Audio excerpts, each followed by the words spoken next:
Hello, everyone. I'm Zainab Selvi, and I have the great honor to be on stage with India's biggest movie star, Aamir Khan. Thank you.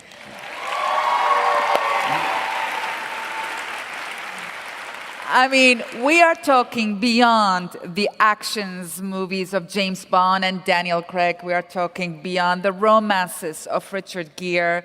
We are talking beyond the charms of George Clooney. We are talking, ladies and gentlemen, above and beyond all of that, a man who has been acting since the age of 9, who has conquered the hearts of 600 million. Yes, 600 million Indians. This is half of the Indian population. This man has done it. Unbelievable.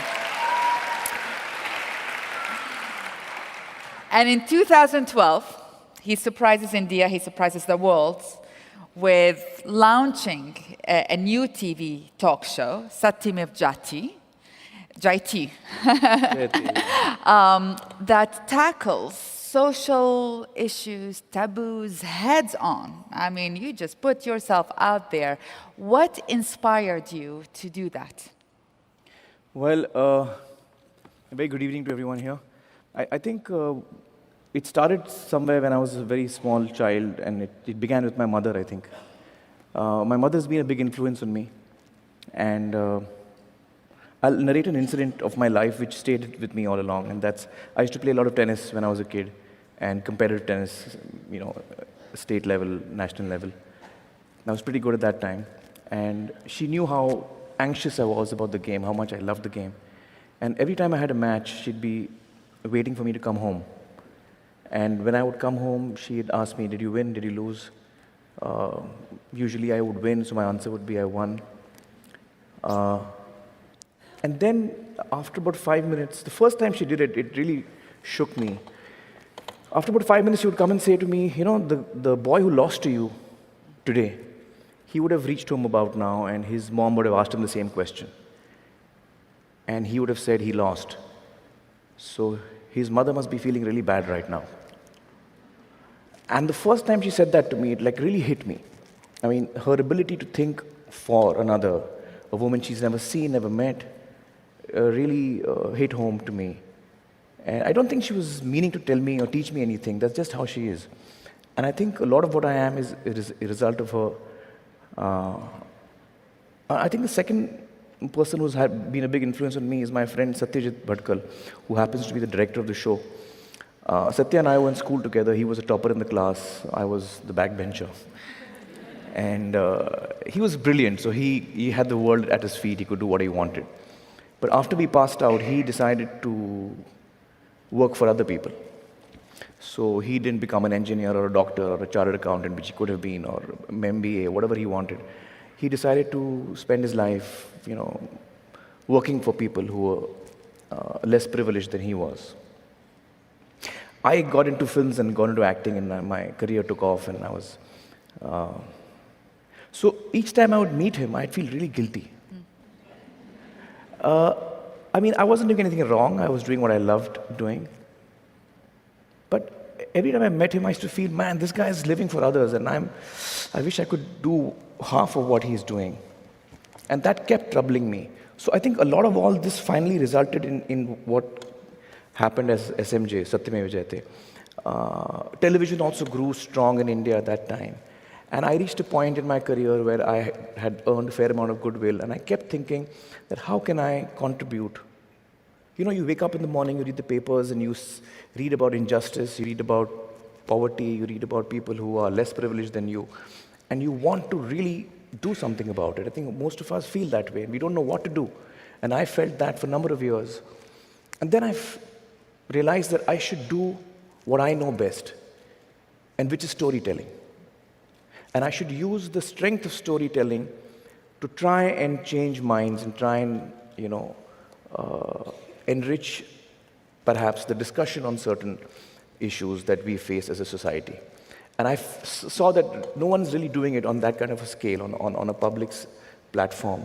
And I thought if I combine the strength of TV with the goodwill that I've earned, and we try and actually combine journalism, investigative journalism, and storytelling, So we really research each topic and then bring it to the country of India and share what we have learned with the people and hope that we can transform minds, hearts. You know, I always felt that there are two ways of bringing about change. One is top-down, when you make laws and you tell people to follow them, or you make policies and you expect people to follow them. And the other way, and sometimes it works, but sometimes, a lot of times it doesn't. I think the other way is a longer route, but I think that is what we've chosen to do. And that is to reach out to people's hearts. Not with anger, but with love. And you know, try and transform minds at a young age. Yeah. Now, that was your first show. That is not an easy topic. What triggered you to choose this one? Well, I'm not quite sure why we chose this one in particular, but I felt that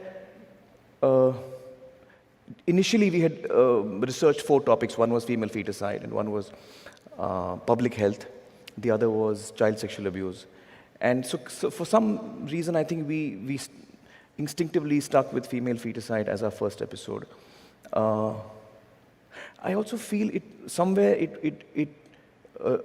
it's a huge problem in India, first of all, and it also connects with people on a very gut level. We chose to put the show forward not as a woman's problem, but as a mother's problem. You see, what we try to do is when we get the information that we have, we try and put it to people in a manner that, you know, gets them emotionally. So I don't start the show by saying, you know, today we're going to talk about female feticide. I start the show by saying, you know, I've often asked people who the most important person in their lives is, and usually people say my mother, and I feel the same. And I talk about motherhood and get people into a certain emotional state. And then I say, well, let's take a look at how we're treating our mothers today. And we meet our first guest, who is a mother who's been through 8 abortions in 6 years, forced abortions by her mother-in-laws and husband. And so when you're looking at her and you're hearing her story, you're looking at a mother and what a mother goes through, and then, of course, what a woman goes through when she's, you know, forced to go through an abortion. So I think that kind of really got people. You know, the first episode itself has a very strong emotional connect, is what we felt. And that's why I think we chose female feticide as our first episode. And you'll be happy to know that, you know, in 2011 was when the episode aired. And before that, the census that was carried out had a certain numbers. It was, the national average was 914 girl childs against 1,000 boys born every year. And it was sliding. Is sliding alarmingly, and certain states like Rajasthan and other states, Maharashtra, were very bad. 890, 880, you know, per 1,000 boys. You'll be pleased to know that these 2 states have revealed their numbers today after 3 years, Rajasthan and Maharashtra. And in both these states, the ratio has gone up by 50 to 60 points. So it's now around 950 to 1,000 boys. Wow, wow, wow. And I believe it's a combination of the show, which is reaching out to millions of people and talking to them, you know, emotionally. And it's also the governments, the Rajasthan government and the state government of Maharashtra really acted very, very dynamically. And it's a result of all of this, I think. And people actually reacting to it and deciding that they don't want to do this anymore, a lot of them. Now, it is illegal in India. Well, abortion is legal, but sex-selective abortion is illegal.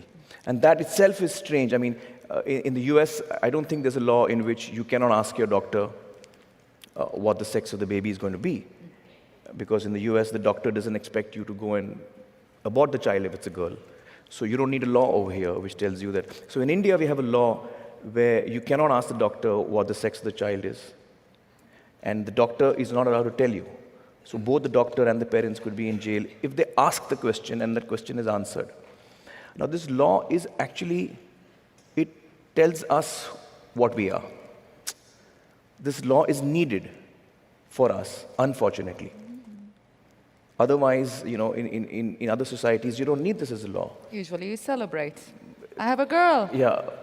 There's another law we have in India where as a criminal, you can't stand for elections.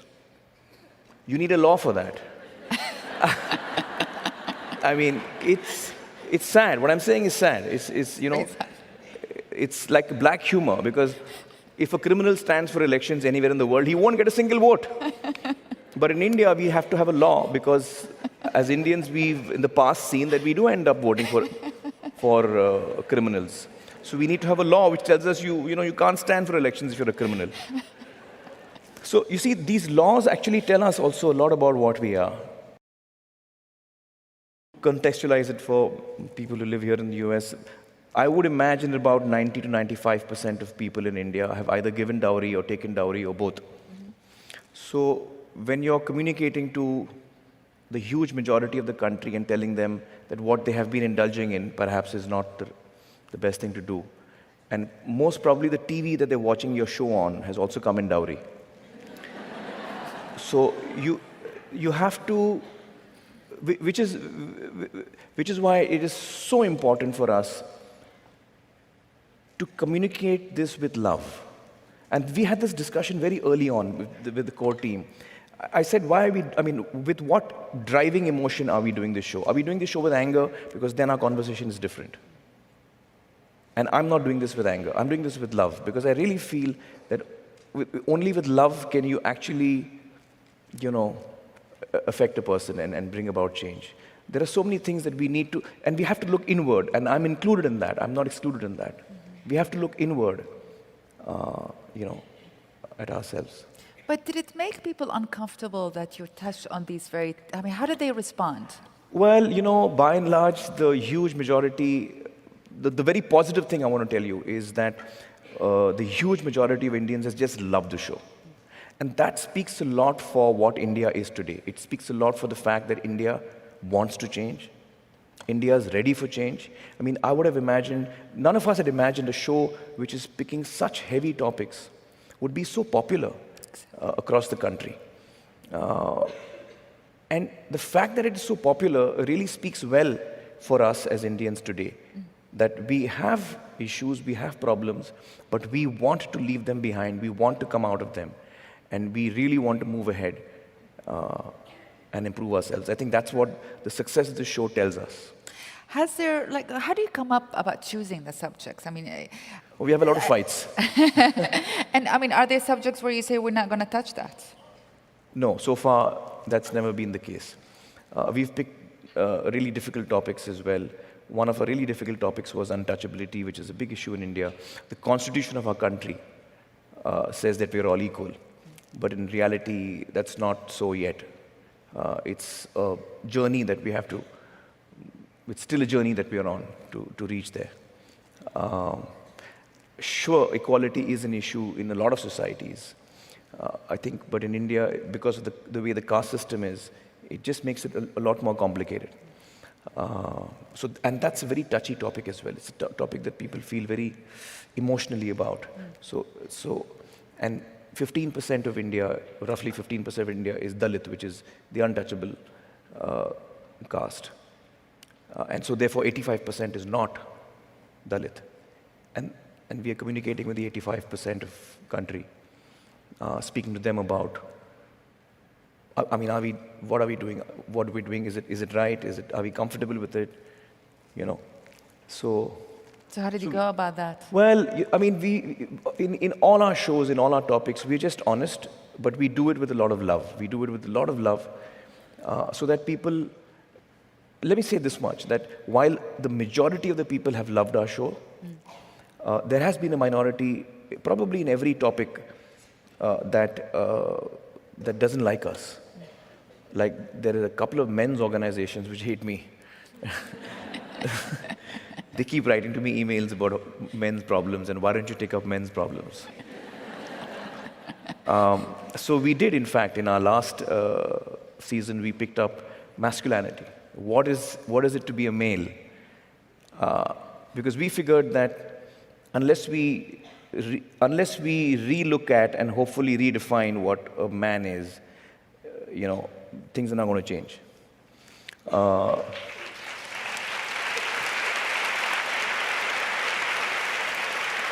so women have changed, women are changing, but men don't manage to change, by and large. By and large, we're a stubborn lot. So we thought we'd look at, what is a real man? Is a real man someone who goes and beats up people? Is a real man a person who's a protector? Is he the guy who's going to, so what's a real man? Is he? So I strongly feel that we have to, from the time that the child is born, you have to treat both children equally, whether it's a boy or a girl. And you have to allow the boy child to cry. You have to allow him to cry. Because the first thing we tell a boy when he cries, don't cry. Are you a girl? Why are you crying? So he grows up feeling that I'm not supposed to cry. And when you tell the child not to cry, you're actually removing him further and further away from his emotions. He's feeling something and you're not allowing him to feel that. So you're distancing him from his emotions. And then you're surprised why he's beating up his wife. Because the fact is that when you tell the child that it's perfectly all right to cry, it's perfectly all right to feel terrible, it's perfectly all right to feel scared. Most boys are told, hey, you can't feel scared. You're a boy. Are you scared of the dark? Come on, go on. Go to the roof alone. So boys feel scared, and we have to tell a small child of 4 that it's all right to be scared. And so that boys can grow up more sensitive. Right now, we are creating boys, or we are working towards creating boys who grow up to be insensitive. There's a portion of the show in which I'm told by another man. He says that in India, real men don't cry, and real men don't hold their wives' hands. The wife walks 2-3 feet behind. Now, you must understand, India is a large country. So when I'm saying this, don't take it literally. This is mostly in rural India, and there are a lot of extremely progressive people in India as well. So I don't want to give you all the wrong impression. But this is an issue. There are villages in India, in rural India, where this is the belief, this is how they've grown up. So on the show, I did say, I said, based on all of these definitions of what a real man is, I'm completely not a real man because I hold my wife's hand all the time. I hug my children. You're not supposed to hug your children. You're not supposed to show affection to your child as a male, a true male. So I hug my children all the time. I cry all the time. I was crying just before I entered the stage. That's true. It is true. Yes. We were both crying, actually. I was listening to, what's her name? Saida? Yes, I was listening to her speak and I was in tears. So I cry all the time. Have you cried on movies, on TV? On TV, every episode of mine, yeah. Excellent. Not a single episode goes by when I don't cry. And it's not only during the show itself, it's even when I'm researching it. When you're researching these topics, it takes days for us to go through all the material we collect. And invariably, in every topic that we've picked, we get to a point where me and Satya and Swati and all of us get so disheartened. I'm looking at an interview and I'm weeping. And we kind of shut it off and we're like, why are we doing this? Nothing's going to change. You suddenly feel very disheartened. But then you come across a person who is working in that and has got so much strength, so much resilience, so much grace, and such dignity that it brings you back to your feet. In these 5 years that I've researched Satyamev Jayate, I've seen the worst in mankind and I've seen the best, the most beautiful in mankind. I've come across people who are such amazing and inspirational people. I spoke to this lady whose son had been murdered. Her son had got married to a girl from a different religion, and so it was an honor killing.